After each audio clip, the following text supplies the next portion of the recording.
اللہ نے فرمایا وَلَقَدْ آتَيْنَاكَ سَبْعًا مِّنَ الْمَثَانِي وَالْقُرْآنِ الْعَظِيمِ، ہم نے آپ کو 7 دہرائی جانے والی آیتیں دی ہیں اور قرآن عظیم دی ہے۔ اللہ تعالیٰ نے احسان جتاتے ہوئے اللہ کے نبی صلی اللہ علیہ وسلم سے کہا، ظاہر سی بات ہے احسان کس پر جتایا جاتا ہے؟ نعمت پر نا۔ اس کا مطلب کہ سورہ فاتحہ اللہ تعالیٰ کی طرف سے اللہ رب العالمین کے بندوں پر ایک نعمت ہے۔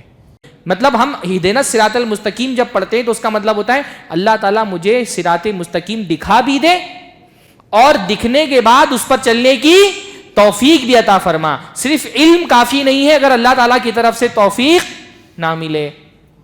ہم میں سے کوئی ایسا آدمی ہے جس کو یہ علم نہیں کہ فجر کی نماز واجب ہے؟ سب کو علم ہے نا، تو کیا سب نے آج فجر کی نماز پڑھی ہے؟ علم ہونا کافی نہیں ہوتا ہے، حق کیا ہے یہ جاننا کافی نہیں ہوتا ہے، اس حق کے راستے پر چلنا بھی ضروری ہوتا ہے۔ شیطان اس بات سے بہت ڈرتا ہے کہ کہیں اللہ کا بندہ قرآن کے قریب نہ ہو جائے، کیونکہ اس کو پتا ہے کہ قرآن کے قریب ہو گیا تو اس کے سارے داؤں پیچ، سارے حملے، سارے ہتھیار اس کے ناکام ہو جائیں گے۔ اعوذ باللہ من الشیطان الرجیم، میں اللہ رب العالمین کی پناہ میں آتا ہوں۔ جیسے بارش ہوتی ہے تو ہم کیا کرتے ہیں؟ بارش ہوتی ہے تو کیا کرتے ہیں ہم؟ چھتری لے لیتے ہیں نا۔ چھتری کیا ہے؟ بارش سے پناہ ہے۔ شیطان مسلسل اپنے فتنے ہمارے اوپر پھینک رہا ہے، اور شیطان کے فتنوں سے اگر بچنا ہے تو کون ہے جو شیطان کے فتنوں سے بچا سکتا ہے؟ اللہ۔ الحمدللہ دنیا کا بہت عظیم ترین جملہ ہے، ہم کو اس جملے کی عظمت نہیں پتہ۔ اللہ کے نبی نے فرمایا والحمدللہ تملأ المیزان، الحمدللہ نیکی کے پڑرے کو بھر دیتا ہے۔ الحمدللہ رب العالمین والصلاة والسلام علی نبینا محمد وعلی آلہ وصحبہ اجمعین ومن تبعہم بإحسان الی یوم الدین۔ اعوذ باللہ السمیع العلیم من الشیطان الرجیم من ہمزہ ونفخہ ونفثہ، بسم اللہ الرحمن الرحیم، شہر رمضان الذی انزل فیہ القرآن۔ سب سے پہلے ہر طرح کی حمد اور ثنا، تعریف اور توصیف، عظمت اور بزرگی، کبریائی اور بڑائی اللہ رب العزت کے لیے لائق اور زیبا ہے، جس کے فضل و احسان سے ایک بابرکت مہینے کے بابرکت رات میں، ایک بابرکت جگہ پر، ایک بابرکت کتاب کو پڑھنے اور سمجھنے کے لیے ہم الحمدللہ جمع ہوئے۔ تو بہت ساری برکتیں الحمدللہ اس مجلس کے اندر جمع ہو گئی ہیں۔ مہینہ بھی برکت والا، یہ رات بھی برکت والی، پھر یہ جگہ بھی، مسجد دنیا کی سب سے بابرکت جگہ، اور یہاں ہم جو جمع ہوئے ہیں وہ کیوں جمع ہوئے ہیں؟ اللہ تعالیٰ کی بابرکت کتاب کو پڑھنے اور سمجھنے کے لیے۔ تو ہمارا اس مجلس میں موجود ہونا ہی اپنے آپ میں ایک عبادت ہے، اس لیے اس مجلس میں جتنے دیر بیٹھے رہیں عبادت کی نیت سے بیٹھے رہیں، یہ اعتماد کر کے، اس پر یقین کر کے بیٹھیں کہ انشاءاللہ تعالی اس مجلس میں گزرنے والا ہمارا ایک ایک لمحہ ہماری عبادتوں میں لکھا جا رہا ہے، اور یہ کوئی چھوٹی موٹی عبادت نہیں ہے، عظیم ترین عبادت ہے۔ اللہ کے نبی صلی اللہ علیہ وسلم نے فرمایا مجتمع قوم فی بیت من بیوت اللہ یتلون کتاب اللہ ویتدارسونہ بینہم، جب بھی کوئی قوم، کچھ لوگ، کوئی گروپ اللہ کے گھروں میں سے کسی گھر میں جمع ہوتے ہیں، کیوں جمع ہوتے ہیں؟ یتلون کتاب اللہ ویتدارسونہ بینہم، جمع ہوتے ہیں تاکہ اللہ کی کتاب کی تلاوت کریں اور آپس میں ایک دوسرے کو قرآن کا درس دیں۔ تو کیا ہوتا ہے اس کی وجہ سے؟ اللہ کے نبی فرماتے ہیں الا نزلت علیہم السکینہ، پہلا فائدہ تو یہ ہوتا ہے کہ اللہ کی طرف سے ان پر سکون نازل ہوتا ہے۔ آج کل ہمارا دور انزائٹی، ڈپریشن اور ٹینشن کا دور ہے نا۔ انزائٹی کا، ڈپریشن کا، ٹینشن کا سب سے بہترین علاج کیا ہے؟ قرآن کی یہ مجلس ہے۔ ان مجلسوں میں اللہ کی طرف سے ایک خاص طرح کا سکون ملتا ہے جو دنیا میں اور کہیں نہیں لکھا ہے، کہیں اور نہیں ملتا ہے۔ یہ صرف یہ فضیلت میدان میں ہونے والی کانفرنسوں کو حاصل نہیں ہے، یہ فضیلت صرف مسجد میں ہونے والے درس قرآن کو حاصل ہے۔ پہلا فائدہ کیا ہوتا ہے؟ الا نزلت علیہم السکینہ، اللہ کی طرف سے ان پر سکون نازل ہوتا ہے۔ وغشیتہم الرحمہ، دوسرا یہ کہ اللہ تعالیٰ کی رحمت ان کو ڈھانپ لیتی ہے. اس وقت ہم سب سے زیادہ جس چیز کے محتاج ہیں وہ اللہ تعالیٰ کی رحمت ہے, اور اللہ کی رحمت ان مجلسوں پہ نازل ہوتی ہے. وَحَفَّتْهُمُ الْمَلَائِکَةُ, تیسرا فائدہ یہ ہوتا ہے کہ اللہ تعالیٰ کے فرشتے آ کر کے ان کو گھیر لیتے ہیں. اللہ کے کچھ خاص فرشتے ایسے ہیں جن کا کام کیا ہے, دنیا میں اللہ کی ذکر کی مجلسیں تلاش کرنا. انشاءاللہ لمبی حدیث ہے, میں کل بتاؤں گا, وہ کل بتاؤں گا انشاءاللہ, بڑی پیاری حدیث ہے. آج سر اتنا سمجھ لیں کہ جو ذکر کی مجلسیں ہوتی ہیں, علم کی مجلسیں ہوتی ہیں, فرشتے کیا کر لیتے ہیں, ان کو گھیر لیتے ہیں. اور سب سے بڑا مقام اور سب سے بڑی فضیلت ان مجلسوں کی یہ ہے, وَذَكَرَهُمُ اللَّهُ فِي مَنْ عِنْدَهُ, کہ جو اللہ تعالیٰ کے بندے اللہ کا کلام سمجھنے کے لیے اللہ کے گھر میں جمع ہوتے ہیں, اللہ رب العالمین ان بندوں کا ذکر اپنے مقرب فرشتوں سے کرتا ہے. الحمدللہ ہم ایک ایسی بابرکت مجلس میں جمع ہیں کہ انشاء اللہ تعالی ہمارا ذکر اللہ رب العالمین کے مجلس میں فرشتوں میں ہو رہا ہے انشاءاللہ تعالی. لیکن ایسا کب ہوگا؟ ایسا اس وقت ہوگا جب ہمارے دل میں اخلاص ہو, احتساب ہو. یہاں ہمارے بیٹھنے کا مقصد کیا ہو؟ اللہ تعالیٰ کے کلام کو سمجھنا. ہمارے ساتھ یہ بہت بڑا مسئلہ ہو گیا ہے کہ علم کی مجلسوں کو, دین کی مجلسوں کو ہم نے تفریح کی مجلسیں بنا لیا ہے. تقریروں کا مقصد دین سمجھنے, علم حاصل کرنے کے بجائے انٹرٹینمنٹ حاصل کرنا ہو گیا. اس لیے بہت افسوس کے ساتھ یہ کہنا پڑتا ہے کہ ہمارے معاشرے میں وہ خطیب زیادہ کامیاب ہیں جو لوگوں کو زیادہ سے زیادہ انٹرٹین کر لیتے ہیں, کیونکہ ہم دینی مجلسوں میں دین سیکھنے کے بجائے انٹرٹینمنٹ کے لیے حاضر ہوتے ہیں. تو اگر یہاں تفریح حاصل کرنے کے لیے آپ حاضر ہوئے تب تو یہ فضیلت آپ کو نہیں مل سکے گی. ان مجلسوں میں بیٹھنے کا مقصد کیا ہونا چاہیے؟ سب سے پہلا مقصد اپنے علم میں اضافہ. علم حاصل کرنا اپنے آپ میں عبادت ہے, بلکہ سب سے بڑی عبادت ہے. جیسے نماز پڑھنا عبادت ہے, جیسے روزے رکھنا عبادت ہے, ویسے علم حاصل کرنا کیا ہے؟ ایک عظیم ترین عبادت ہے. بلکہ اللہ کے نبی صلی اللہ علیہ وسلم نے فرمایا کہ فضل العلم خیر من فضل العبادہ, نفلی علم نفلی عبادت سے زیادہ افضل ہے. اللہ کے نبی صلی اللہ علیہ وسلم نے فرمایا عالم کو عابد پر فضیلت حاصل ہے. تو ہمارا پہلا مقصد ان مجلسوں کا کیا ہونا چاہیے؟ علم کا حصول.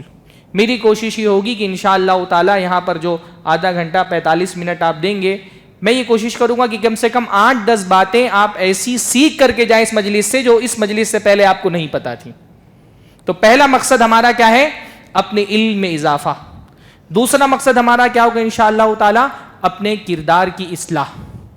علم میں اضافہ ہوتا ہے تو ایمان بڑھتا ہے, کیونکہ علم ایمان کا نام ہے, اور جب ایمان بڑھتا ہے تو کیا ہوتا ہے؟ عمل کی اصلاح ہوتی ہے. تو یہ دو ہمارا بنیادی مقصد انشاءاللہ تعالی ان مجلسوں کا. میں انشاءاللہ 8-10 دن تک آپ لوگوں کے بیچ میں ہوں, اور میری جو مجلسیں ہوں گی تفسیر کی, بنیادی انشاءاللہ تعالی ہماری کوشش یہی ہوگی کہ ہم زیادہ سے زیادہ دین کا علم حاصل کریں. قرآن جو ہم پڑھ رہے ہیں, رمضان کا مہینہ قرآن کا مہینہ ہے, جیسے رمضان کا مہینہ روزوں کا مہینہ ہے. بلکہ آپ دیکھیں گے قرآن مجید میں جہاں رمضان کا ذکر آیا ہے نا, وہاں اللہ رب العالمین نے قرآن کا ذکر پہلے کیا ہے, روزوں کا ذکر بعد میں کیا ہے. قرآن کی آیتیں ہیں نا, قرآن میں اللہ تعالیٰ نے رمضان کا ذکر کس صورت کے اندر کیا ہے؟ ہاں سوال کر سکتا ہوں نا, گفتگو رہے گی تو انشاءاللہ تعالی علم میں اضافہ ہوگا. یہ نہیں کہ مولانا سوال کرتے ہیں بہت زیادہ تو اگلی مرتبہ حاضر ہی نہیں ہونا ہے مجلس میں. قرآن مجید میں اللہ تعالیٰ نے رمضان کا ذکر کیا ہے سورۃ البقرہ میں, اور جہاں رمضان کا ذکر آیا ہے وہاں قرآن کا ذکر پہلے آیا ہے. اللہ نے فرمایا شہر رمضان الذی انزل فیہ القرآن, رمضان کا مہینہ ہے جس میں قرآن نازل کیا گیا. رمضان کی عظمت اور قرآن کی عظمت دونوں ایک دوسرے کو سپورٹ کرتی ہے. رمضان بہت عظیم مہینہ ہے اس لیے اس میں قرآن نازل کیا گیا, قرآن بہت عظیم کتاب ہے اس لیے وہ رمضان میں نازل کی گئی. تو اللہ نے جہاں رمضان کا ذکر کیا وہاں قرآن کا ذکر کیا. بعد والی آیتوں میں فرمایا فمن شہد منکم الشہر فلیصمہ, تو جو اس مہینے کو پائے وہ روزہ رکھے. تو رمضان کا مہینہ قرآن کا مہینہ ہے. اس لیے اللہ کے نبی صلی اللہ علیہ وسلم تو قرآن پڑھنے پڑھانے والے, اللہ کے نبی پہ قرآن نازل ہوا, لیکن رمضان کے مہینے میں اللہ کے نبی صلی اللہ علیہ وسلم کی قرآن پر توجہ زیادہ ہوتی تھی. یہ اللہ کے نبی صلی اللہ علیہ وسلم کی سنت ہے کہ رمضان میں قرآن سے ہمارا تعلق اور زیادہ مضبوط ہو جائے. اور یہ تعلق صرف تلاوت کی حد تک نہیں ہو. حالانکہ اللہ کے نبی صلی اللہ علیہ وسلم جو تلاوت کرتے تھے وہ صرف الفاظ کی تلاوت نہیں ہوتی تھی. اللہ کے نبی کی زبان عربی تھی. اللہ کے نبی صلی اللہ علیہ وسلم قرآن کی مفسر ہیں, تو اللہ کے نبی جب قرآن پڑھتے تھے اس کی گہرائیوں تک اتر کے اس کو سمجھتے تھے. ہم تو قرآن سنتے ہیں لیکن قرآن سننے والے بھی اچھے سے نہیں ہوتے, اور جو سنتے ہیں وہ سمجھ میں بھی نہیں آتا. صحابہ کرام تلاوت کرتے تھے یا قرآن سنتے تھے تو وہ سمجھتے تھے, اس کی گہرائی میں اترتے تھے. اس لیے بعض مرتبہ ایسا ہوتا تھا کہ اللہ کے نبی صلی اللہ علیہ وسلم قرآن پڑھتے پڑھتے ایک آیت پہ رک جاتے. ایسا کئی مرتبہ ہوا, اللہ کے نبی ایک آیت پر رک گئے, پوری رات ایک ہی آیت دہراتے رہے. ایسی دل پر جا کر لگتی تھی آیتیں. اب ہم کیونکہ اللہ رب العالمین کی طرف سے اس فضل سے محروم ہیں کہ قرآن سن کر کے سمجھ سکیں, تو وہ جو ایک کمی ہماری تلاوت میں یا ہماری سماعت میں رہ جاتی ہے کہ قرآن سنتے تو ہیں لیکن اس کو سمجھ نہیں پاتے, یہ مجلسیں اسی کمی کی بھرپائی کے لیے ہوتی ہیں.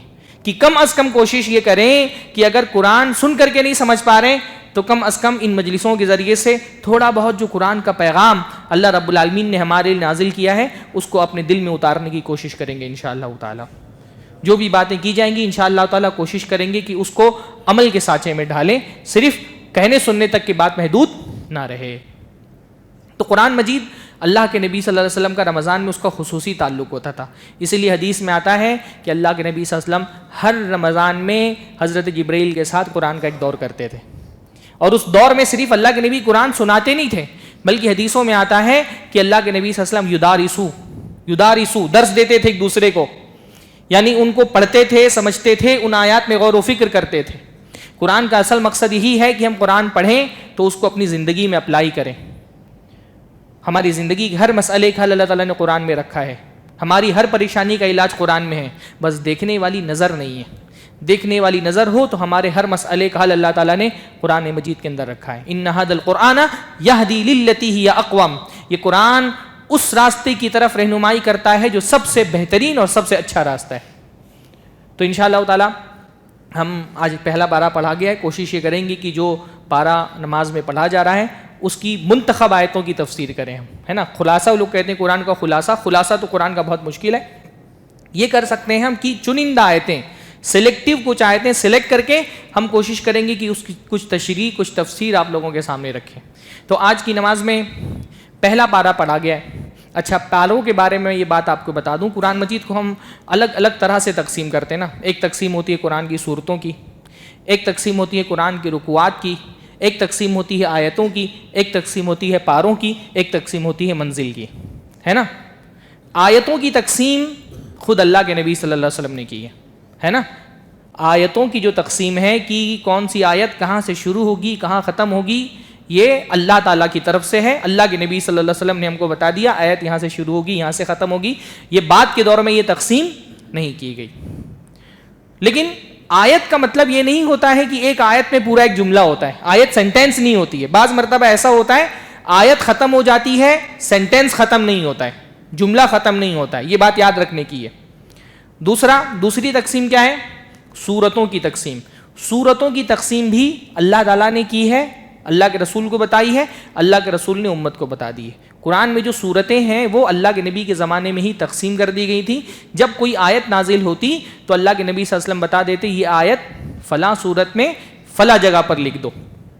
البتہ صورتوں کے بارے میں یہ بات یاد رہنی چاہیے کہ قرآن کی جو صورتیں ہیں وہ ساری صورتیں پوری کی پوری بیک وقت نازل نہیں ہوئیں, ہے نا. اب بھائی سورہ بقرہ کہ اللہ کے نبی پر ایک ساتھ نازل ہو گئی تھی؟ نہیں, الگ الگ موقعوں پر نازل ہوئی. الگ الگ موقعوں پر نازل ہوتی تھی آیتیں. اللہ کے نبی بتا دیتے تھے کہ اس آیت کو کس صورت میں کس جگہ پر رکھنا ہے. مثلا سورۃ العلق جو بالکل پہلی آیتیں ہیں 5 آیتیں وہ سب سے پہلے نازل ہوئی. اس کی جو بعد کی آیتیں وہ بعد میں بہت بعد وہ نازل ہوئی ہیں. تو سورتوں کی تقسیم بھی کس نے کی ہے؟ اللہ تعالیٰ نے کی ہے, رسول اللہ نے ہم کو بتا دی ہے. تیسری جو قرآن مجید میں تقسیم ہوتی ہے وہ ہے رکوعات کی تقسیم. ایک پارے میں الگ الگ رکوع ہوتے ہیں. رکوع کی تقسیم اللہ تعالیٰ کی طرف سے نہیں ہے. اس کو عربی میں کہتے ہیں توقیفی نہیں ہے. یعنی اللہ تعالیٰ نے قرآن مجید کو رکوع میں تقسیم نہیں کیا تھا. اللہ کے نبی کے زمانے میں رکوع کا کوئی وجود نہیں تھا. یہ غالباً صحابہ کے زمانے کے بعد میں قرآن مجید کو رکوع میں تقسیم کر دیا گیا. اصل میں قرآن کو رکوع میں تقسیم کرنے کا مقصد کیا تھا کہ بھائی بعض مرتبہ ایسا ہوتا ہے کہ جو انسان قرآن کی تلاوت کر رہا ہوتا ہے یا کوئی حافظ ہے مان لیجئے اور وہ قرآن اس کو سمجھ میں نہیں آتا ہے اور وہ نماز میں قرآن پڑھ رہا ہے. بہت سارے حفاظ ہوتے ہیں جن کو قرآن کے معنی نہیں پتہ ہوتے.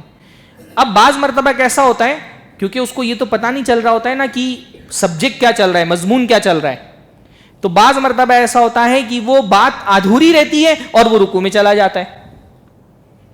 گفتگو جملہ سینٹنس ادھورا رہتا ہے وہ رکوع میں چلا جاتا ہے. اور بعض مرتبہ ایسا ہوتا ہے جہاں سے وہ اپنی تلاوت کا آغاز کر رہا ہوتا ہے وہ آدھا سینٹنس ہوتا ہے, آدھا سینٹنس کہیں اور ہوتا ہے. تو رکوع کو تقسیم کرتے ہوئے اس بات کا خیال رکھا گیا کہ جو سبجیکٹ ہے, مضمون ہے, جو وہ مضمون جہاں پہ مکمل ہو وہاں پر رکوع ختم ہو جائے. اس لیے عام طور پہ اگر آپ قرآن کی تلاوت کرتے ہیں تو آپ کو اپنی تلاوت کا اختتام کسی رکوع کے خاتمے پر کرنا چاہیے تاکہ جو جملہ ہے, مضمون ہے, وہ پورا ہو جائے. منزلوں کی تقسیم, 7 منزلوں میں قرآن کو تقسیم کیا گیا, یہ بھی غالباً صحابہ کے بعد تقسیم کیا گیا اور اس کے تقسیم کا مقصد بھی یہی سمجھ میں آتا ہے کہ جو لوگ 7 دن میں ایک قرآن ختم کرنا چاہتے ہوں تو ایک منزل روزانہ پڑھیں تو 1 ہفتے میں قرآن ختم ہو جائے گا. جو 5ویں تقسیم ہے قرآن میں وہ پاروں کی تقسیم ہے. پاروں کی تقسیم قرآن مجید میں بہت عجیب ہے. یہ اللہ کے نبی صلی اللہ علیہ وسلم کے زمانے میں نہیں تھی, صحابہ کے زمانے بھی نہیں تھی. بہت عجیب طریقے سے قرآن مجید کو پاروں میں تقسیم کیا گیا ہے. قرآن مطلب ایسا کیا گیا ہے کہ کسی نے 10-10 11-11 صفحات اٹھا کر کے قرآن کو 30 حصوں میں بانٹ دیا ہے. پر یہ پاروں میں بانٹتے ہوئے قرآن کے مضمون کا لحاظ نہیں کیا گیا ہے, مضمون کیا جملوں کا بھی لحاظ نہیں کیا گیا. بعض مرتبہ آپ قرآن پڑھتے ہوئے دیکھیں گے کہ آدھا جملہ کسی اور پارے میں ہے اور آدھا جملہ دوسرے پارے میں. جیسے 5واں پارہ جو شروع ہوتا ہے والمحصنات من النساء, کیا مطلب ہوتا ہے اس کا والمحصنات من النساء کا؟ شادی شدہ عورتیں. اب شادی شدہ عورتوں کا کیا ہے, اس کا ذکر 4 پارے میں, حرمت علیکم, تمہارے اوپر نکاح حرام کیا گیا ہے, وہ 4 پارے میں. اور 5واں پارہ شروع ہو رہا ہے کس سے؟ فلاں عورتوں سے حرام کیا گیا اور شادی شدہ عورتوں سے بھی رشتہ حرام ہے, نکاح کرنا حرام ہے. اب آدھا جملہ 4 پارے میں ہے اور آدھا جملہ 5ویں پارے میں. اس لیے قرآن پڑھتے ہوئے پارے پر تلاوت کی اختتام نہیں کرنا چاہیے. بہت سارے حفاظ جو یہ بات نہیں سمجھ پاتے وہ جب 5ویں تراویح شروع ہوتی ہے وہ المحصنات سے شروع کر دیتے ہیں. ہاں, یعنی 4تھی تراویح میں کہا تھا کہ تم پر حرام ہے اور 5ویں تراویح میں کہہ رہے شادی شدہ عورتیں. تو یہ 5 طرح کی تقسیمات ہیں. صورتوں میں بھی 2 طرح کی صورتیں ہوتی ہیں. ایک صورت ہوتی ہے مکی صورت اور ایک ہوتی ہے مدنی صورتیں. مکی صورتیں کس کو کہتے ہیں؟ جو مکہ میں نازل ہوئی. اور مدنی صورتیں جو مدینہ میں نازل ہوئی. غلط جواب. مکی صورتیں وہ نہیں جو مکہ میں نازل ہوئی. مکی صورتیں ان صورتوں کو کہا جاتا ہے جو ہجرت سے پہلے نازل ہوئی. ضروری نہیں کہ وہ مکہ میں ہی نازل ہوئی, ہو سکتا ہے طائف میں نازل ہوئی ہے نا. اللہ کے نبی طائف بھی تو گئے تھے مکہ چھوڑ کر کے. تو مکی صورتیں کن کو کہا جاتا ہے؟ جو ہجرت سے پہلے نازل ہوئی. اور مدنی صورتیں کن کو کہا جاتا ہے؟ وہ صورتیں جو ہجرت کے بعد نازل ہوئی, چاہے وہ مکہ میں کیوں نہ نازل ہوئی ہوں. بھئی فتح مکہ کے موقع پر جو صورتیں مکہ کے میں نازل ہوئی ان کو کیا کہا جائے گا؟ مدنی صورت کہا جائے گا. صلح حدیبیہ کے موقع پہ مکہ کی سرحد پر جو صورتیں نازل ہوئی ان کو کیا کہا جائے گا؟ مدنی صورت ہی کہا جائے گا. تو مکی صورتیں وہ ہیں جو ہجرت سے پہلے نازل ہوئی اور مدنی صورتیں وہ ہیں جو ہجرت کے بعد نازل ہوئی. اس تقسیم کے کرنے کی وجہ یہ ہے کہ بھائی ہجرت سے پہلے مکہ کے حالات مسلمانوں کے بہت الگ تھے اور ہجرت کے بعد مدینہ میں مسلمانوں کے حالات بہت مختلف تھے. ہجرت سے پہلے مسلمان مغلوب تھے, ہجرت کے بعد مسلمان غالب ہو گئے. ہجرت سے پہلے مسلمان محکوم تھے, حکومت کن لوگوں کی تھی؟ مشرکوں کی تھی. ہجرت کے بعد حکومت مسلمانوں کے ہاتھ میں آ گئی, اقتدار ان کے پاس آ گیا. اس لیے مکی صورتوں کے مضامین میں اور مدنی صورتوں کے مضامین میں بہت فرق ہوتا ہے. مکی صورتوں میں بنیادی طور پہ 3 طرح کے موضوعات ہوتے ہیں. توحید کا بیان ہوتا ہے, رسالت کا بیان ہوتا ہے اور آخرت کا بیان ہوتا ہے. یہ 3 بیسک ٹاپک ہیں جو آپ کو مکی صورتوں میں ملیں گے. توحید کا بیان ہوگا, اللہ تعالیٰ کی توحید کے دلائل دیے جائیں گے. اس توحید پر مشرکین کی طرف سے جو اعتراضات ہیں ان اعتراضات کا جواب دیا جائے گا. مشرکین جو شرک کرتے تھے ان کے شرک کی تردید کی جائے گی. توحید کا بیان ظاہر سی بات ہے, قرآن مجید کو اگر ایک جملے میں بیان کرنا ہو تو وہ کیا ہے؟ لا الہ الا اللہ. ایک حرف میں اگر پورے قرآن کا مضمون بیان کرنا ہو ایک لفظ میں تو وہ لفظ کیا ہے؟ توحید. تو توحید کا بیان ہوتا ہے. دوسرا ایمان بالرسالت کا، رسولوں کا بیان، خاص طور پہ اللہ کے نبی صلی اللہ علیہ وسلم کی رسالت کا بیان، اللہ کے نبی کے علاوہ دوسرے رسولوں کا بیان، اللہ کے نبی کی رسالت کی دلیلیں، اللہ کے نبی کے رسول ہونے پر مشرکین کو جو اعتراضات تھا ان اعتراضات کے جوابات، اور تیسرا آخرت کا بیان، مرنے کے بعد زندہ ہونے کے دلائل دیے جاتے ہیں، ایمان جس کو کہا جاتا ہے ایمان بالبعث، مرنے کے بعد زندہ ہونا، اس کے دلائل دیے جاتے ہیں، مشرکین جو اس کا اعتراض کرتے تھے ان کا رد کیا جاتا ہے۔ تو یہ 3 مضامین ہی عام طور پہ مکی صورتوں میں پائے جاتے ہیں۔ مکی صورتوں میں آپ کو عبادتوں کی تفصیل نہیں ملے گی، نماز کے احکام، روزے کے احکام، زکوٰۃ کے احکام، حج کے احکام، یہ آپ کو مکی صورتوں میں نہیں ملیں گے۔ کیوں نہیں ملیں گے؟ کیونکہ یہ ساری عبادتیں تو مدینہ آنے کے بعد مشروع ہوئی نا، تو آپ کو حج کا بیان مدنی صورتوں میں نہیں، مدنی صورتوں میں ملے گا، مکی صورتوں میں نہیں ملے گا۔ ایسے ہی حدود، قصاص، سزائیں، ان کا بیان بھی آپ کو مکی صورتوں میں نہیں ملے گا، مدنی صورتوں میں ملے گا۔ ایسے ہی منافقین کا بیان آپ کو مکی صورتوں میں نہیں ملے گا۔ مکہ میں جب تک مسلمان تھے کوئی منافق نہیں تھا۔ منافق کہاں پیدا ہوئے؟ مدینہ آنے کے بعد پیدا ہوئے۔ تو دونوں کے مضامین میں کیونکہ فرق ہوتا ہے، دونوں کا جو سبجیکٹ ہوتا ہے وہ الگ الگ ہوتا ہے، اس لیے یہ فرق کرنا بہت ضروری ہے کہ کون سی صورتیں مکی ہیں اور کون سی صورتیں مدنی ہیں۔ سب سے پہلے شروعات ہوتی ہے قرآن مجید کی سورۃ الفاتحہ سے۔ سورۃ الفاتحہ مکی ہے یا مدنی ہے؟ سورۃ الفاتحہ مکی ہے یا مدنی ہے؟ مکی ہے۔ ہاں، سورۃ الفاتحہ مکی صورت ہے، مکہ میں اللہ کے نبی صلی اللہ علیہ وسلم پر نازل ہوئی قرآن کی سب سے عظیم ترین صورت۔ بلکہ اللہ کے نبی نے فرمایا ایسی صورت، قرآن تو کیا، قرآن سے پہلے بھی جو کتابیں تھیں، تورات، زبور، انجیل، اس میں بھی کوئی ایسی صورت نہیں ہے، خود قرآن مجید میں اس سے عظیم ترین کوئی صورت نہیں۔ سب سے عظیم ترین صورت قرآن مجید کی سورۃ الفاتحہ ہے۔ ایک مرتبہ اللہ کے نبی نے ایک صحابی سے کہا کہ رکو میں تم کو قرآن کی سب سے عظیم ترین صورت بتاتا ہوں۔ پھر اللہ کے نبی نے فرمایا یہ کیا ہے؟ السبع المثانی۔ سورہ فاتحہ کے ناموں میں سے ایک نام السبع المثانی ہے۔ سورہ فاتحہ کی یہ بھی خصوصیت ہے، قرآن مجید میں صرف یہی ایک صورت ہے جس کا نام لے کر کے اللہ تعالیٰ نے اس کی عظمت کا ذکر کیا ہے، باقی کسی دوسری صورت کا نام لے کر کے اس کی عظمت کا ذکر نہیں کیا ہے۔ قرآن میں 144 صورتیں، پر اللہ تعالیٰ نے صرف سورہ فاتحہ کا نام لے کر کے اس کی تعریف کی ہے، اس کی عظمت بیان کی۔ اللہ نے فرمایا وَلَقَدْ آتَيْنَاكَ سَبْعًا مِّنَ الْمَثَانِي وَالْقُرْآنِ الْعَظِيمِ، ہم نے آپ کو 7 دہرائی جانے والی آیتیں دی ہیں اور قرآن عظیم دی ہے۔ اللہ تعالیٰ نے احسان جتاتے ہوئے اللہ کے نبی صلی اللہ علیہ وسلم سے کہا، ظاہر سی بات ہے احسان کس پر جتایا جاتا ہے؟ نعمت پر نا۔ اس کا مطلب کہ سورہ فاتحہ اللہ تعالیٰ کی طرف سے اللہ رب العالمین کے بندوں پر ایک نعمت ہے۔ سورۃ الفاتحہ کا معنی، فاتحہ کا مطلب، فتحہ کا مطلب ہوتا ہے کھولنا، تو فاتحہ کا مطلب کھولنے والی۔ فاتحہ کا ایک مطلب تو یہ ہوتا ہے کہ بھئی آپ سورت کی شروعات کرتے ہیں، قرآن کی شروعات سورۃ الفاتحہ سے کرتے ہیں، اس لیے اس کو فاتحہ کہا جاتا ہے۔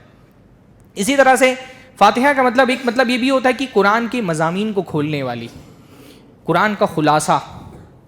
بعض علماء نے اس لیے کہا ہے نا کہ اللہ تعالیٰ نے جتنی کتابیں نازل کی ان ساری کتابوں کا خلاصہ اللہ نے 4 کتابوں میں جمع کر دیا، تورات، زبور، انجیل اور قرآن۔ پھر ان 4 کتابوں کا خلاصہ اللہ نے قرآن مجید میں جمع کر دیا۔ پھر ان پورے قرآن کا خلاصہ اللہ تعالیٰ نے مفصل صورتوں میں، سورہ حجرات سے سورۃ الناس تک مفصل صورتوں میں جمع کر دیا۔ پھر مفصل صورتوں کا خلاصہ اللہ تعالیٰ نے سورۃ الفاتحہ میں جمع کر دیا۔ پھر سورۃ الفاتحہ کا خلاصہ اللہ تعالیٰ نے ایاک نعبد و ایاک نستعین میں جمع کر دیا۔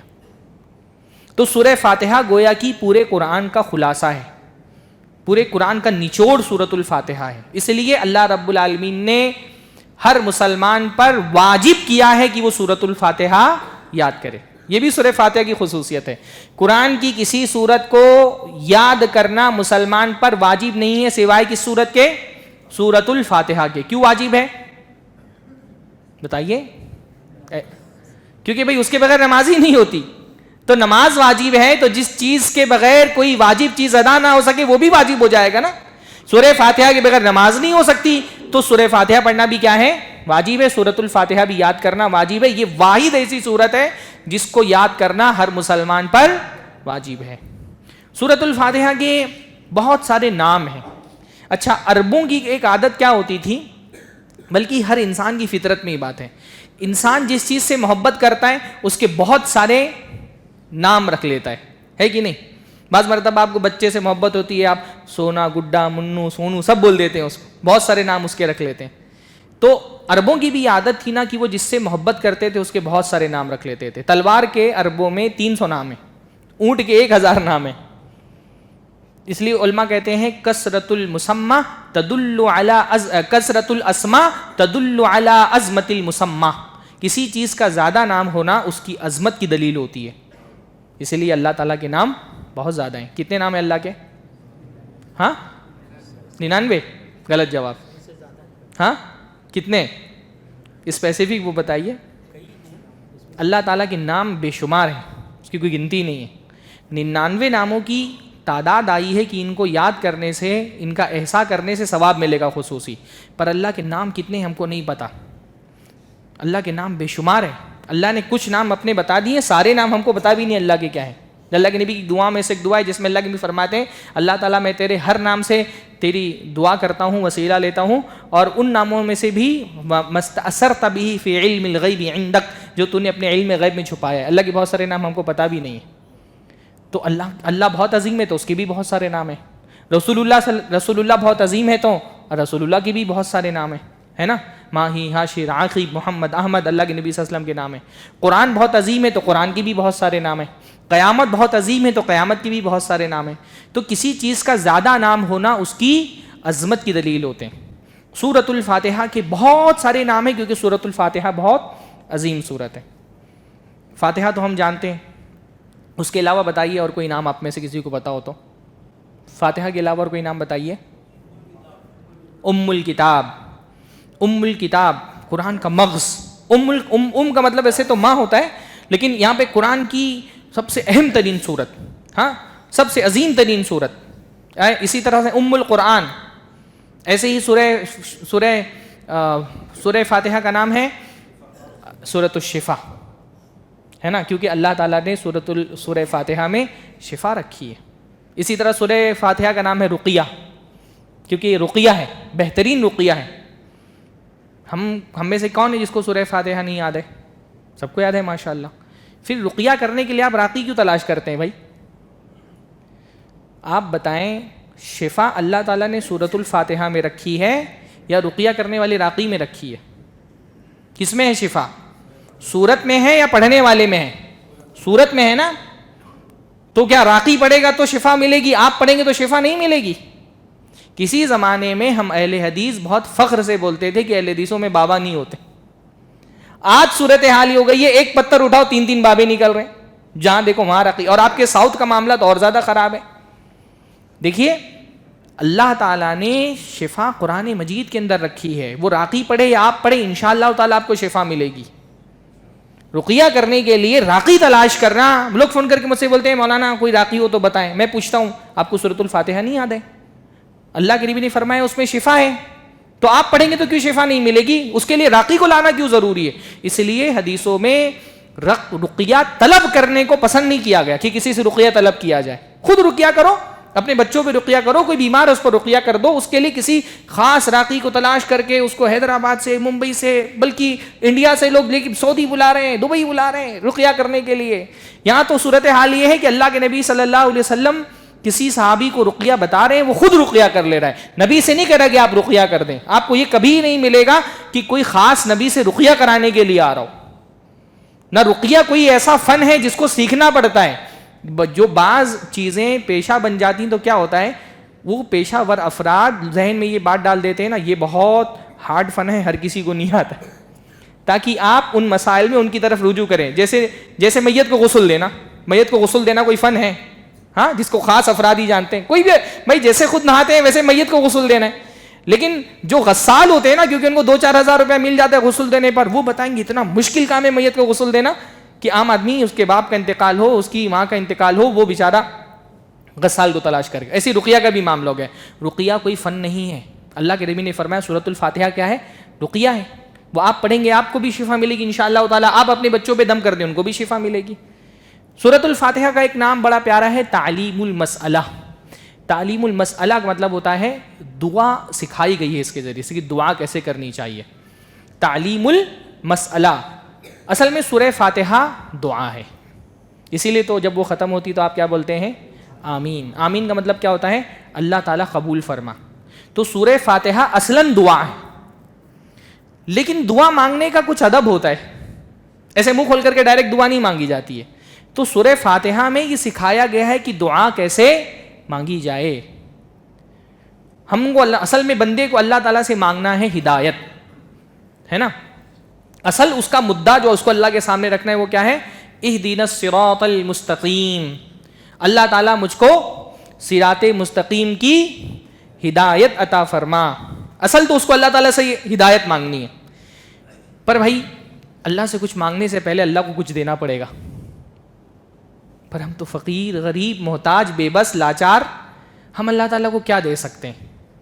تو ہم اللہ تعالیٰ کو اس کی عظمت کا حوالہ دیتے ہیں. ہم اللہ سے کچھ مانگنے جا رہے ہیں، اس کو اس کے ناموں کا وسیلہ لگاتے ہیں. ہم اللہ سے کہتے ہیں الحمدللہ رب العالمین، خوب تعریفیں کرتے ہیں اس کی. پتہ یہ چلا اللہ سے کچھ مانگنا ہے تو پہلے کیا کرو؟ اللہ کی خوب تعریفیں کرو. جیسے کوئی غریب آدمی کسی امیر کے دروازے پر جاتا ہے تو خوب چاپلوسیاں کرتا ہے نا. بندوں کی چاپلوسی کرنا عیب ہے، اللہ کی تعریف کرنا، اللہ کے حضور میں چاپلوس بن جانا ہی عبادت ہے اس کی. مانگنا ہے تو پہلے خوب تعریفیں کرو اس کی. الحمدللہ رب العالمین، ساری تعریفیں، سارا شکر اللہ کے لیے جو سارے جہانوں کا رب ہے. الرحمن الرحیم، بڑا مہربان اور رحم کرنے والا ہے. مالک یوم الدین، قیامت کے دن کا مالک ہے. پہلے خوب تعریفیں کر رہے ہیں. پھر دوسرا وسیلہ لگاتا ہے.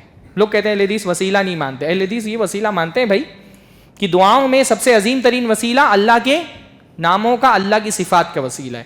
پھر دوسرا وسیلہ کیا ہے؟ اپنے ایمان و عمل کا وسیلہ. ایاک نعبد و ایاک نستعین، اللہ ہم تیری ہی عبادت کرتے ہیں، تجھی سے مدد طلب کرتے ہیں. تو وسیلہ لگایا، پھر اپنے مدعے کی بات پر آیا اہدنا الصراط المستقیم، اللہ تعالیٰ مجھے صراط مستقیم کی ہدایت عطا فرما دے. پھر آگے کے جو الفاظ ہیں وہ کیا ہے؟ اسی دعا کی شرح ہے. کن لوگوں کا راستہ؟ ان لوگوں کا راستہ جن پر تیرا انعام نازل ہوا، نہ کہ ان لوگوں کا راستہ جو گمراہ، جن پر تیرا غضب نازل ہوا اور جو گمراہ ہو گئے. تو سورہ فاتحہ کے ناموں میں سے ایک نام تعلیم المسئلہ ہے. سورہ فاتحہ کی پہلی آیت کون سی ہے؟ اس کے بارے میں علماء کا اختلاف ہے. صحیح بات یہ ہے کہ سورہ فاتحہ کی پہلی آیت الحمدللہ رب العالمین ہے. بسم اللہ الرحمن الرحیم سورہ فاتحہ کی آیت نہیں ہے. البتہ اللہ کے نبی پر جب کوئی سورت نازل ہوتی تو بسم اللہ الگ سے نازل ہوتی، جس سے پتہ چلتا کہ یہ نئی سورت کی شروعات یہاں سے ہو رہی ہے. اعوذ باللہ من الشیطان الرجیم سورہ فاتحہ پڑھنے سے پہلے، بلکہ قرآن پڑھنے سے پہلے اللہ تعالیٰ نے ہم کو حکم دیا ہے کہ ہم شیطان مردود سے اللہ رب العالمین کی پناہ مانگ لیں. اعوذ باللہ، اعوذ کا مطلب کیا ہوتا ہے؟ میں پناہ میں آتا ہوں. ہاں بھائی، کسی نے ایک سلف میں سے کوئی ایک آدمی تھے، انہوں نے ایک آدمی سے پوچھا، کسی امام نے ایک آدمی سے پوچھا کہ اگر تم کہیں پر جا رہے ہو اور پرانے زمانے میں آپ کو پتا ہوگا نا کہ بھیڑ چرانے کے لیے کتے رکھے جاتے تھے، ابھی بھی رکھتے ہیں. ہاں، جو بھیڑ چرانے والے چرواہی ہوتے ہیں نا، وہ بھیڑوں کو کنٹرول کرنے کے لیے کیا رکھتے ہیں؟ کتے پالتے ہیں. تو کہا اگر کسی چرواہے کا کتا تم پر بھونکنے لگے تو تم کیا کرو گے؟ تو اس نے کہا کہ میں اس کو پتھر ماروں گا. ایک پتھر ماروں گا، دو پتھر ماروں گا. کہا اگر وہ نہیں گیا تیسرا پتھر ماروں گا. کہا اگر اس پر بھی نہیں بھاگا تو تم کیا کرو گے؟ تو کہا میں اس کتے کے مالک سے مدد مانگوں گا، کیونکہ کتے کو کون کنٹرول کر سکتا ہے؟ اس کا مالک. تو ایک کتا ہمارے پیچھے بھی لگا ہے. کون ہے وہ؟ شیطان. اس کا مقصد کیا ہے؟ ہم کو جنت کے راستے سے روکنا، جہنم کے راستے پر ڈالنا. اس شیطان سے اگر پناہ چاہیے تو کون ہے؟ اس شیطان کا مالک پناہ دے سکتا ہے. اور شیطان کا مالک کون ہے؟ اللہ. اس لیے بندہ جب قرآن پڑھنا چاہ رہا ہے نا، شیطان اس بات سے بہت ڈرتا ہے کہ کہیں اللہ کا بندہ قرآن کے قریب نہ ہو جائے، کیونکہ اس کو پتا ہے کہ قرآن کے قریب ہو گیا تو اس کے سارے داؤں پیچ، سارے حملے، سارے ہتھیار اس کے ناکام ہو جائیں گے. تو شیطان کی بہت بڑی کوشش ہوتی ہے اللہ کے بندوں کو قرآن سے دور کرنا. اسی لیے بندہ جب قرآن کے قریب جاتا ہے سب سے پہلے وہ اللہ تعالیٰ کی پناہ میں آتا ہے. اعوذ باللہ من الشیطان الرجیم، میں اللہ رب العالمین کی پناہ میں آتا ہوں. جیسے بارش ہوتی ہے تو ہم کیا کرتے ہیں؟ بارش ہوتی ہے تو کیا کرتے ہیں ہم؟ ہاں، چھتری لے لیتے ہیں نا. چھتری کیا ہے؟ بارش سے پناہ ہے. جیسے تیر چل رہے ہوتے ہیں تو ہم کیا کرتے ہیں؟ ڈھال لے لیتے ہیں. یہ ڈھال کیا ہوتی ہے؟ تیروں سے پناہ ہوتی ہے. ایسے شیطان مسلسل اپنے فتنے ہمارے اوپر پھینک رہا ہے، اور شیطان کے فتنوں سے اگر بچنا ہے تو کون ہے جو شیطان کے فتنوں سے بچا سکتا ہے؟ اللہ۔ قرآن پڑھتے ہوئے شیطان سب سے زیادہ بندے پر حملہ آور ہوتا ہے، اس لیے بندہ قرآن پڑھنے سے پہلے کہتا ہے اعوذ باللہ من الشیطان الرجیم۔ اللہ تعالیٰ نے قرآن مجید میں اس کا حکم دیا ہے، اذا قرأت القرآن، جب تم قرآن پڑھنا شروع کرو تو کیا کرو؟ اعوذ باللہ من الشیطان الرجیم پڑھو۔ پھر اس کے بعد بسم اللہ الرحمن الرحیم۔ دین میں میرے خیال سے اتنا ملٹی پرپز جملہ کوئی نہیں ہے جتنا بسم اللہ ہے نا؟ ایک مسلمان زندگی میں جتنی مرتبہ بسم اللہ بولتا ہے، کوئی جملہ اتنا زیادہ نہیں بولتا۔ کھانا کھا رہا ہے بسم اللہ بول رہا ہے، قرآن پڑھ رہا ہے بسم اللہ بول رہا ہے، سواری پہ سوار ہو رہا ہے بسم اللہ بول رہا ہے، کوئی بھی کام کرنے جا رہا ہے، حتیٰ کہ بیوی سے ہم بستری بھی کرنے جا رہے ہیں تو کیا بول رہا ہے؟ بسم اللہ بول۔ بسم اللہ بہت ملٹی پرپز جملہ ہے، لیکن ہم میں سے بہت سارے لوگ بسم اللہ کا مطلب ہی نہیں جانتے۔ بسم اللہ کا مطلب کیا ہوتا ہے؟ میں شروع کرتا ہوں اللہ تعالیٰ کے نام سے۔ کیوں شروع کرتے ہیں ہم اللہ تعالیٰ کے نام سے کوئی چیز؟ کیونکہ اللہ کا نام برکت والا ہے، تو جب بسم اللہ بول کر کے ہم کوئی کام شروع کرتے ہیں تو اس میں کیا ہوتی ہے؟ برکت ہو جاتی ہے نا؟ قرآن مجید میں اللہ نے فرمایا وَتَبَارَكَ اسْمُ رَبِّكَ، تمہارے رب کا نام بہت ہی برکت والا ہے۔ تو جس کام میں آپ چاہتے ہیں کہ برکت ہو، اس کام کی شروعات اللہ تعالیٰ کے نام سے کرنا چاہیے۔ قرآن مجید پڑھتے ہوئے بھی تو برکت چاہیے ہم کو۔ قرآن مجید کی برکت کیا ہے؟ کہ ہمارے ایمان میں اضافہ ہو، ہمارے کردار میں اصلاح ہو۔ تو اگر قرآن مجید سے برکت حاصل کرنی ہے تو پہلے کیا کرنا پڑے گا؟ قرآن شروع کرتے ہی بسم اللہ الرحمن الرحیم۔ اسی طرح سے بسم اللہ جو ہے نا وہ ایک طرح کا لائسنس ہے، کچھ کرنے کا لائسنس۔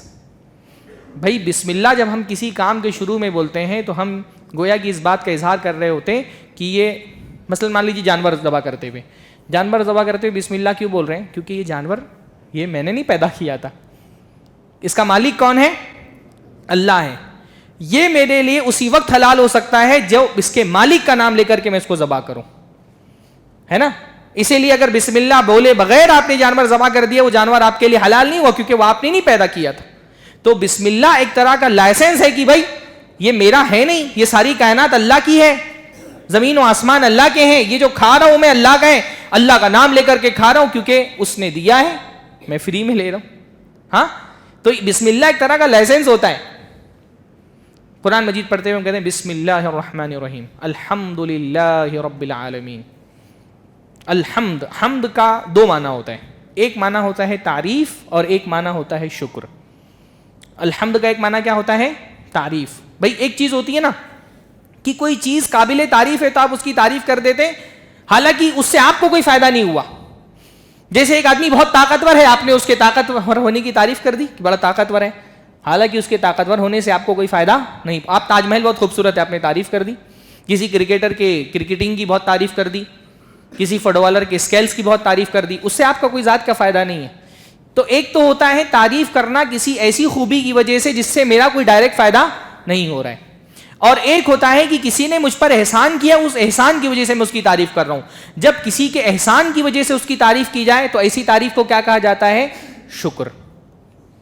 تو الحمد میں شکر کے معنی بھی پائے جاتے ہیں اور تعریف کے معنی بھی پائے جاتے ہیں، یعنی اللہ تعالیٰ قابل تعریف ہے ان ساری صفات کے لیے جن سے بندوں کا کوئی تعلق نہیں، اور ان صفات کے لیے بھی جو بندوں پر اللہ رب العالمین کی کرم فرمائیاں ہیں۔ الحمدللہ دنیا کا بہت عظیم ترین جملہ ہے، ہم کو اس جملے کی عظمت نہیں پتہ۔ اللہ کے نبی نے فرمایا والحمدللہ تملأ المیزان، الحمدللہ نیکی کے پڑرے کو بھر دیتا ہے۔ کتنا عظیم ترین جملہ ہے یہ۔ دنیا میں انسان نے سب سے پہلے کون سا جملہ بولا تھا؟ ہاں، حضرت آدم میں جب روح پھونکی گئی تو انہوں نے سب سے پہلے کیا کہا؟ الحمدللہ۔ انسان کی زبان سے نکلنے والا سب سے پہلا جملہ کیا ہے؟ الحمدللہ۔ اور اس کائنات میں اللہ تعالیٰ کی دو طرح کی آیتیں نا، ایک آیات منظور، یہ آیتیں جو دکھائی دے رہی ہیں، نشانیاں جو کائنات میں دکھائی دے رہی ہیں، اور ایک آیات مستور یعنی وہ آیتیں جو قرآن میں لکھی ہوئی ہیں۔ ہم جب یہ کائنات دیکھتے ہیں سب سے پہلا جملہ اس کائنات کو دیکھتے ہوئے ہمارے ذہن سے، زبان سے کیا نکلتا ہے؟ الحمدللہ، ساری تعریف اللہ کے لیے۔ یہ نیلگوں آسمان سے اترنے والی بارش، زمین سے اگنے والے نباتات، جب بھی بندہ دیکھتا ہے وہ کیا کہتا ہے؟ الحمدللہ. اتنی نعمتیں کہ ہم اس کو شمار نہیں کر سکتے. اور قرآن بھی پڑھتے ہیں تو اللہ نے سب سے پہلے کیا فرمایا؟ الحمدللہ، الحمدللہ رب العالمین. ساری تعریف اللہ کے لیے ہے جو سارے جہانوں کا رب ہے. سب سے بڑی حقیقت پہلی آیت نے ہمارے سامنے کھول کر کے رکھ دی. سب سے بڑی حقیقت جس کا سب سے زیادہ ہم کو ضرورت تھی وہ پہلی آیت میں ہمارے سامنے کھل گئی کہ ان سارے جہان کا رب کون ہے؟ اللہ ہے. یہ کائنات بنائی کس نے؟ اللہ نے. یہ نعمتیں کون دیتا ہے؟ اللہ دیتا ہے. یہ ایک انسان کی سب سے بڑی ضرورت ہے کہ وہ یہ جانے کہ یہ دنیا ہے تو کس نے اس کو پیدا کیا ہے، یہ چل رہی ہے تو کون اس کو چلا رہا ہے، یہاں رزق مل رہا ہے تو دینے والا کون ہے، یہ ہوائیں چل رہی ہیں یہ کس کے حکم سے چل رہی ہیں، یہ آسمان سے بارش برس رہی ہے کون برسا رہا ہے، یہ زمین سے نباتات اگ رہی ہے کس نے اگائی ہیں، یہ سانس لینے کے لیے آکسیجن، یہ کھانے کے لیے کھانا، پینے کے لیے پانی، یہ ساری کائنات، یہ نعمتیں بے شمار جو ہم اپنے ارد گرد دیکھ رہے ہیں یہ کہاں سے آئی ہیں؟ یہ سب سے بڑا سوال ہے. اور اس سب سے بڑے سوال کا جواب قرآن کی پہلی آیت ہم کو دے دیتی ہے الحمدللہ رب العالمین. ساری تعریف اللہ کے لیے جو سارے جہانوں کا رب ہے. جو بھی نعمتیں تم کو ملی ہے کہاں سے ملی ہے؟ اللہ تعالیٰ کی طرف سے ملی ہے. وما بکم من نعمت فمن اللہ. جو بھی نعمت تم کو ملی ہے اللہ تعالیٰ کے دینے سے ملی ہے، اللہ نے دی ہے وہ تم کو. یہ جاننا بہت بڑی نعمت ہے کہ دیتا کون ہے، کیونکہ ہم کو اور بھی تو مانگنا ہے نا. تو جب یہی نہیں پتا ہوگا کہ دیتا کون ہے تو مانگیں گے کس سے؟ اور جو ملا ہے اس کا شکریہ بھی تو ادا کرنا ہے نا. تو اگر یہی نہیں پتا ہوگا کہاں سے مل رہا ہے تو شکریہ کس کا ادا کریں گے؟ تو الحمدللہ ہمارا سب سے بڑا مسئلہ یہی تھا، سب سے بڑا سوال یہی تھا کہ دیتا کون ہے. پہلی آیت نے اس کا جواب دے دیا، دینے والا کون ہے؟ اللہ ہے. رب کا مطلب ہوتا ہے تمہاری ہر ضرورت جو پوری کرے وہ تمہارا رب ہے. کائنات کی ہر شے کی ضرورت کون پوری کر رہا ہے؟ اللہ پوری کر رہا ہے. ہر عطا، ہر نعمت، ہر فضل اللہ کے دینے سے ملی ہے. واللہ یہ جاننا بہت بڑی خوش قسمتی ہے. ہم کو شاید اس کا احساس نہیں ہو، لیکن آپ کافر کو دیکھیں، کافر کو نہیں پتا نا کون دیتا ہے. کافر کو نہیں پتا کون دیتا ہے تو کافر کس کس سے مانگتا ہے؟ وہ کسی سے بھی مانگ لیتا، اس کو پتا ہی نہیں ملتا کہاں سے ہے تو وہ کہیں پر بھی سر جھکا دیتا ہے، کہیں بھی جھولی پھیلا دیتا ہے. وہ جانور کے سے بھی مانگ رہا ہے، وہ انسانوں سے بھی مانگ رہا ہے، وہ لکڑی سے مانگ رہا ہے، وہ پتھر سے مانگ رہا ہے، وہ زندوں سے مانگ رہا ہے، وہ مردوں سے مانگ رہا ہے، وہ قبروں پہ جا کر کے مانگ رہا ہے. اس کو پتا ہی نہیں کون دیتا ہے، جبکہ قرآن کی پہلی آیت بتا رہی ہے الحمدللہ رب العالمین. دینے والا کون ہے؟ اللہ ہے. کافر کو نہیں پتا، وہ اس نے دروازے پہ لا کر کے گھوڑے کی نال لگا دی ہے، اس سے مانگ رہا ہے. دیکھا ہے آپ نے کبھی؟ ہاں آپ کیا بھی لگاتے ہیں نا، گھوڑے کی نال لگا دی، اس سے مانگ رہا ہے. اس نے اپنے گاڑی کے پیچھے پھٹا ہوا جوتا لٹکا دیا ہے، اس کو لگتا ہے اس سے ملتا ہے. ہاں اس نے رنگ برنگی انگوٹھیاں پہن لی، اس کو لگتا ہے یہاں سے ملے گا. اس نے کالے پیلے نیلے ہرے دھاگے کبھی گردن میں، کبھی بازو پر، کبھی کمر میں باندھ دیے، اس کو لگتا ہے اس سے مل جاتا ہے. کافر کو نہیں پتا نا کہاں ملتا ہے. دیکھو کہاں کہاں مانگتا ہے، وہ گھوڑوں سے مانگ رہا ہے، وہ بلیوں سے مانگ رہا ہے، چوہوں سے مانگ رہا ہے، ہاتھی سے مانگ رہا ہے، پتھر سے مانگ رہا ہے، لکڑی سے مانگ رہا ہے. کہاں کہاں وہ امیدیں وابستہ کر کے رکھتا ہے، کہاں کہاں لو لگا لیتا ہے. کافر نیمبو مرچ سے مانگتا ہے، اس سے امیدیں وابستہ کر کے رکھی ہے. تو یہ اللہ کے بندو، یہ بہت بڑا اللہ تعالیٰ کا احسان ہے کہ اللہ تعالیٰ نے ہم کو بتا دیا کہ کون دیتا ہے، کہاں سے ملتا ہے. الرحمن الرحیم، بہت رحمان اور رحیم ہے. مالک یوم الدین، قیامت کے دن کا مالک ہے. ایاک نعبد و ایاک نستعین، اللہ ہم تیری ہی عبادت کرتے ہیں، تجھی سے مدد طلب کرتے ہیں. اہدنا الصراط المستقیم. سب سے زیادہ دنیا میں بندہ جس چیز کا محتاج ہے وہ کیا ہے؟ اللہ تعالیٰ کی ہدایت. اس لیے سب سے زیادہ بندہ جس چیز کی دعا کرتا ہے اللہ تعالیٰ سے وہ کیا ہے؟ ہدایت دے دے اللہ. ہدایت ہماری اتنی شدید ترین ضرورت ہے، کھانا پانی ہوا اتنی شدید ضرورت ہے جتنی ضرورت کیا ہے؟ ہدایت. اس لیے سب سے زیادہ بندہ اللہ تعالیٰ سے کیا مانگتا ہے؟ ہدایت. بھائی 5 نمازوں میں ہر نماز کی ہر رکعت میں کھڑے ہو کر کے کیا کر اللہ تعالیٰ سے؟ اہدنا الصراط المستقیم. اللہ ہم کو صراط مستقیم کی ہدایت عطا فرما دے. ابھی ظہر میں مانگ کر کے گیا، عصر کی نماز میں رہے، پھر 4 بار مانگ رہے. مغرب کی نماز میں آ رہا ہے پھر 5 بار مانگ رہا ہے. تو ہدایت ایمان والے کی بہت شدید ترین ضرورت ہے, کیونکہ صراط مستقیم ہی وہ راستہ ہے جو اللہ تعالیٰ تک لے کر کے جائے گا. ان ربی علی صراط مستقیم, بے شک میرا رب صراط مستقیم پر ہے, مجھے اپنے رب تک پہنچنا ہے تو یہ صراط مستقیم پر چلتے رہنا پڑے گا. اس لیے ایمان والا بندہ ڈرا رہتا ہے. اچھا وہ کیوں ڈرا ہوا ہے؟ وہ اس لیے بھی ڈرا ہوا رہتا ہے نا کہ صراط مستقیم پر شیطان بھی بیٹھا ہے. صراط مستقیم پر اللہ بھی ملنے والا ہے, اور اسی صراط مستقیم پر کون بیٹھا ہے؟ شیطان بیٹھا ہے. اللہ تعالیٰ نے قرآن مجید میں فرمایا کہ اللہ تعالیٰ نے جب شیطان کو مردود کر دیا تو شیطان نے کہا قال فبما اغویتنی لاقعدن لہم صراطک المستقیم, کہ اللہ تعالیٰ تو نے مجھے گمراہ تو کر دیا, میں خالی نہیں بیٹھوں گا, میں کیا کروں گا, میں تیرے صراط مستقیم پر جا کر کے بیٹھ جاؤں گا. ثم لآتینہم من بین ایدیہم ومن خلفہم وعن ایمانہم وعن شمائلہم, پھر تیرے بندوں کو بہکاؤں گا, آگے سے آ کر کے بہکاؤں گا, پیچھے سے آ کے بہکاؤں گا, دائیں سے بہکاؤں گا, بائیں سے بہکاؤں گا. ولا تجد اکثرہم شاکرین, تو ان میں سے اکثروں کو شکر گزار نہیں پائے گا. شیطان اسی صراط مستقیم پہ بیٹھا ہے اور وہ اپنی ساری کوششیں لگا دیتا ہے ہم کو صراط مستقیم سے ہٹانے کے لیے. وہ سارے پھندے ڈال کر کے رکھتا ہے, جال ڈالتا ہے. اس لیے ایمان والا بندہ صراط مستقیم پر ایک قدم بڑھاتا ہے, اللہ سے دعا کرتا ہے اللہ تعالیٰ ایک قدم تو بڑھ گیا صراط مستقیم پر, اگلے قدم میں میری حفاظت فرمانا. بہت مشکل ہے صراط مستقیم پر رہنا. تو بندہ اللہ تعالیٰ سے اہدنا الصراط المستقیم, صراط مستقیم کی ہدایت دے. اچھا ہدایت جو ہے نا وہ 2 طرح کی ہوتی ہے.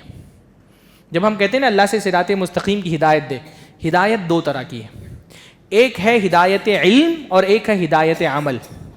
ہدایت علم کا مطلب کہ اللہ تعالیٰ پہلے تو مجھے دکھا دے صراط مستقیم کون سی ہے, کیونکہ یہاں تو ہر مذہب والا کہتا ہے میرا ہی راستہ سیدھا راستہ ہے. پھر ایک مذہب میں ہر مسلک اور جماعت والے کہہ رہے ہیں میری ہی جماعت سیدھی جماعت ہے, میرا راستہ سیدھا راستہ ہے. تو دنیا میں بہت کنفیوژن ہے. ہر آدمی حق پر ہونے کا دعویٰ کر رہا ہے, ہر مسلک حق پر ہونے کا دعویٰ کر رہا ہے, ہر جماعت حق پر ہونے کا دعویٰ کر رہی ہے, ہر داعی کہہ رہا ہے میرا ہی راستہ صراط مستقیم ہے. تو بندہ پہلے اللہ سے کہتا ہے اللہ تعالیٰ اتنے سارے دعوے دار ہیں حق پر ہونے کے, پہلے مجھے حق والا راستہ دکھا, پتا تو چلے کہ سیدھا راستہ ہے کون سا. تو یہ کیا ہے؟ ہدایت علم. اچھا کیا صرف علم میں ہدایت علم حاصل ہو جانا کافی ہے؟ نہیں, حق والا راستہ پتا ہونے کے بعد اس پر چلنے کی توفیق ملنا بھی ضروری ہے. تو بندہ اس کے ساتھ کہتا ہے اللہ تعالیٰ جب یہ حق والا راستہ پتا چل جائے تو اس پر چلنے کی توفیق بھی مجھے عطا فرما. اس کو کیا کہتے ہیں؟ ہدایت عمل. تو ہدایت 2 طرح کی ہے. مطلب ہم اہدنا الصراط المستقیم جب پڑھتے ہیں تو اس کا مطلب ہوتا ہے اللہ تعالیٰ مجھے صراط مستقیم دکھا بھی دے اور دکھنے کے بعد اس پر چلنے کی توفیق بھی عطا فرما. صرف علم کافی نہیں ہے اگر اللہ تعالیٰ کی طرف سے توفیق نہ ملے. ہم میں سے کوئی ایسا آدمی ہے جس کو یہ علم نہیں کہ فجر کی نماز واجب ہے؟ سب کو علم ہے نا, تو کیا سب نے آج فجر کی نماز پڑھی ہے؟ علم ہونا کافی نہیں ہوتا ہے, حق کیا ہے یہ جاننا کافی نہیں ہوتا ہے, اس حق کے راستے پر چلنا بھی ضروری ہوتا ہے. دنیا میں بہت سارے لوگ تھے جن کو پتا تھا یہی سیدھا راستہ ہے پر اس پر چل نہیں پائے, توفیق نہیں ملی. تو اللہ تعالیٰ سے 2 طرح کی ہدایت مانگنی چاہیے, ہدایت علم اور ہدایت عمل. علماء نے اس کو کہا ہدایت ارشاد اور ہدایت توفیق. اصل میں جنت جانے کے لیے ہم کو 2 چیزوں کی ضرورت ہے, ایک ایمان اور دوسرا عمل صالح. اور شیطان جو ہے نا وہ ہمارے ایمان پر حملہ کرتا ہے شبہات کے ہتھیار سے, اور ہمارے عمل پر حملہ کرتا ہے شہوات کے ہتھیار سے. شیطان کے 2 ہتھیار ہیں. ایک ہتھیار کون سا ہے؟ زیادہ مشکل تو نہیں ہو رہا ہے؟ ہاں بات نہیں سمجھ آئے گی تو پوچھ سکتے ہیں. شیطان کا ایک ہتھیار کیا ہے؟ شبہات کا ہتھیار. شبہات مطلب شبہ, کنفیوژن, شک, پتہ ہی نہیں چل رہا ہے حق کیا ہے. ہاں تو شیطان کیا کرتا ہے؟ ہمارے ایمان میں شک ڈالنے کی کوشش کرتا ہے تاکہ ہمارا ایمان کفر میں بدل جائے, ہماری توحید خراب کرنے کی کوشش کرتا ہے, ہمارے عقیدے میں خلل ڈالنے کی کوشش کرتا ہے. تو شیطان کا جو شبہات کا ہتھیار ہے اس ہتھیار سے اگر بچاؤ کرنا ہے تو ہم کو کیا چاہیے؟ ہدایت علم چاہیے. جتنا علم مضبوط ہوگا شیطان کے شبہات کا وار اتنا ہی انشاءاللہ تعالی خالی جائے گا.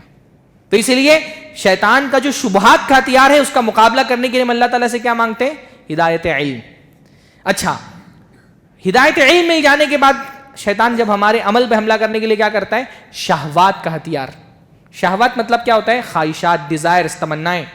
شبہات کی وجہ سے گمراہ ہو جاتا ہے جیسے یہود گمراہ ہوئے. کبھی انسان شبہات کی وجہ سے گمراہ ہو جاتا ہے جیسے نصارہ یعنی کرسچنز گمراہ ہوئے, اور کبھی بندہ شہوات کی وجہ سے گمراہ ہو جاتا ہے جیسے یہود گمراہ ہوئے. اس لیے دونوں کی مثال دی گئی. مغضوب علیہم سے مراد کون ہے؟ یہود. اور ضالین سے مراد کون ہے؟ نصارہ. یہود کے پاس علم تھا لیکن ان کو عمل کی توفیق نہیں ہوئی.